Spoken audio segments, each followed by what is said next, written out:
వస్తే మేము వేలం పాట పెట్టడానికి రాలేదు, ఆపేయడానికి వచ్చామన్నారు. ఏమైందంటే శ్రీశైలం ఇక్కడ నిలబడి వీడియో తీసుకుంటూ నువ్వు మాకు మీటింగ్ పెట్టట్లేదు, మాకు లెక్కలు చెప్పట్లేదు, ఎందుకో చెప్పాలి అని వీడియో పెట్టి తీసుకుంటూ నువ్వు వేలం పాట జరగడానికి వీలేదు, ఆపేయమని చెప్పారు.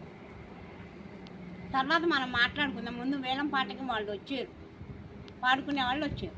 వాళ్ళు వచ్చారు కదా, పాట జరగనివ్వండి అని నేను చెప్తే లేదు పెట్టడానికి వీల్లేదని ఇక్కడే కూర్చున్నాను. నాకు అడ్డం నుంచున్నాడు శ్రీశైలం ఫోన్ పట్టుకొని వీడియో తీసుకుంటూ.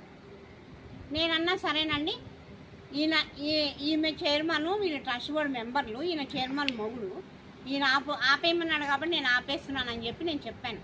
దానిలో ఏం తప్పలేదు కదా. నువ్వు చైర్మన్ మొగుడు అంటావా అని నన్ను ఒకటే తిట్లు. ఆ రోజు కూడా హుండీలు ఓపెన్ చేద్దామని లెటర్లు పెడితే వాళ్ళని అడిగి మీటింగ్ డేట్ తీసుకొని మరీ లెటర్లు పెడితే హుండీ తీయడానికి వీల్లేదు, ఆపేయండి.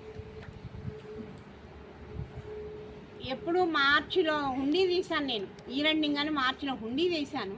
మళ్ళీ ఇంతవరకు హుండీలు తీయనివ్వలేదు. 2 సార్లు డేట్లు పెట్టాను, తీయద్దు. సరే ఉండని, బ్యాంకులో ఉండేది అందులోనే ఉంటాయని నేను ఊరుకున్నాను.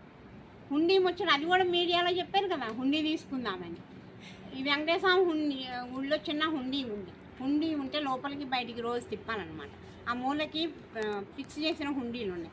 భక్తులు ఆ మూలకు పోయి హుండీలో డబ్బులు వేయట్లేదు అని చెప్పి చిన్న హుండీలు పెట్టాం. ఆ హుండీ రోజు బయటికి లోపలికి తిప్పాలంటే వెయిట్ పెరుగుద్ది కదండి, డబ్బులు నిండే కొద్ది. వెయిట్ ఎక్కువైంది అంటే మనకి ఎట్లాగో ముక్కోటికి హుండీలు సరిపోవట్లేదు.